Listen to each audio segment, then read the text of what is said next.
Hey guys, I know that when you are facing chronic fatigue syndrome or ME, you do not always have the energy or the ability to comb through the mountains of information out there on health and healing. So what I'm going to do is share with you today some really interesting and fascinating stuff that I've learned about the science of spontaneous recovery from incurable illnesses. Now, I'm willing to bet that your perception of what spontaneous recovery is not at all what it actually is, or at least not how it's talked about in terms of this kind of research. I know I was really surprised to learn what this term actually meant. Now, what I'm going to be talking about today comes from an excellent podcast called Pursuing Health. It's put on by two doctors.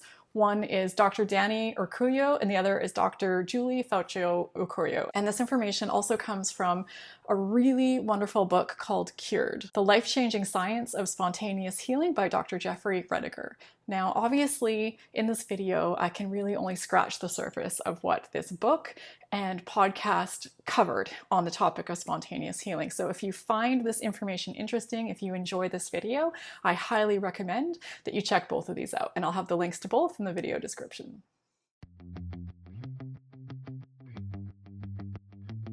So Dr. Rediger, what he does is sort of like what Dan Buettner does. And if you're not familiar with him, he goes around studying the different blue zones in the world. So these are the places in the world where people live the longest and also where they are the happiest.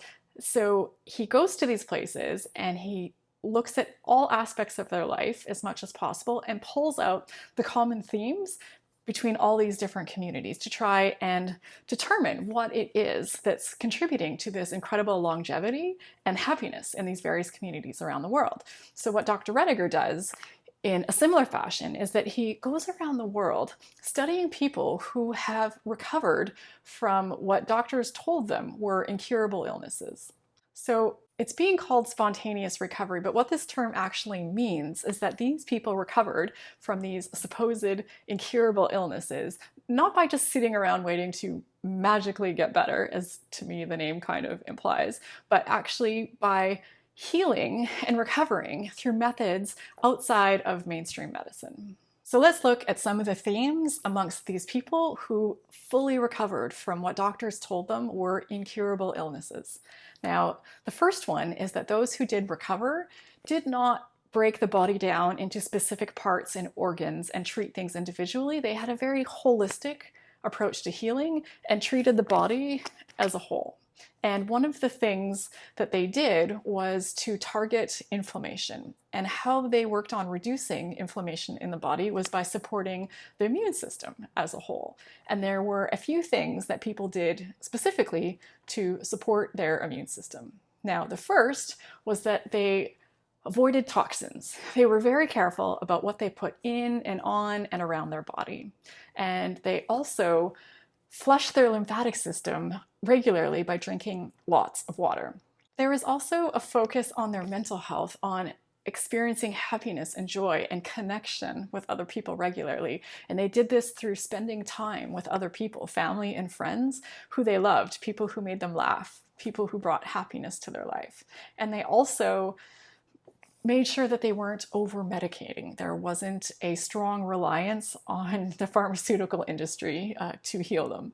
And lastly, they got plenty of rest and plenty of sleep. So all of these things were said to reduce inflammation in the body and support the immune system and hence their overall healing. Now, Dr. Rediger says that there is a tendency historically in Western medicine for us to suppress the immune system. His example was that, for example, if an animal gets sick and they get a fever, they will go to a warm place, someplace that will support that fever, because the fever is a function of the immune system. So they want to aid the immune system so that they can get better quicker. But typically, us humans, what we do, at least with Western medicine, is that when we get a fever, we tend to try and suppress it. So we are actually working against our own immune system. Now, diet was something else that was said to be very important for healing from these incurable illnesses. And Dr. Rediger admitted that in medical school, they often get misinformation or no information on diet as a part of their medical school training, which How is this still happening? My mind is blown every time I hear this. Hopefully this changes soon. So there were some definite themes amongst all of these people who cured themselves of these supposed incurable illnesses. And one is that they omitted processed foods. They also omitted added sugar because sugar is said to start the whole process of inflammation and taxes the immune system. They omitted refined flour. Some avoided meat and ate a purely plant-based diet, but others did eat meat, but they focused on getting the meat from healthy, natural sources, organic, free-range, non-stressful killing methods, etc. Now, calorie counting and focusing on ratios of macros, which we are obsessed with these days, aren't we? So the macros are looking at how much you're taking in terms of protein versus carbohydrates versus fats. So none of this was important for healing. What was important was simply focusing on eating nutritionally dense food. Some other factors that were affecting healing.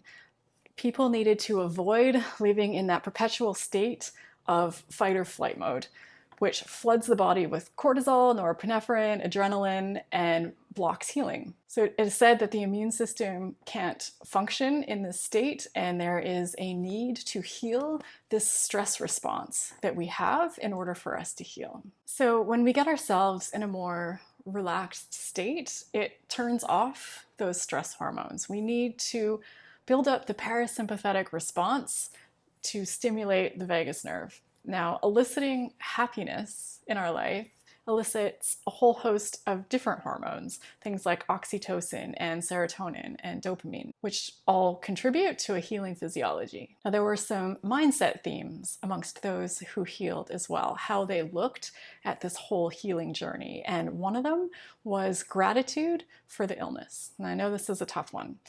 But gratitude for what it's teaching you, for how it's changing you for the better. Another important factor was changing the mindset around what's possible, because once people believed that it was possible to recover from a certain illness, then all of a sudden more and more people were recovering from that illness. And also the changes that people had to make in their life to recover were seen as an opportunity, and an opportunity for growth, an opportunity to learn things, and an opportunity to better themselves, and they were not looked at as a burden. And the last mindset theme that has been observed amongst these individuals is that there is a need to work on healing your identity. So this is beliefs about your value, about not seeing yourself with judgment, with criticism, but instead with compassion and understanding. It's about knowing your own value. So what do you guys think? Does any of this resonate with your own research, with your own experience,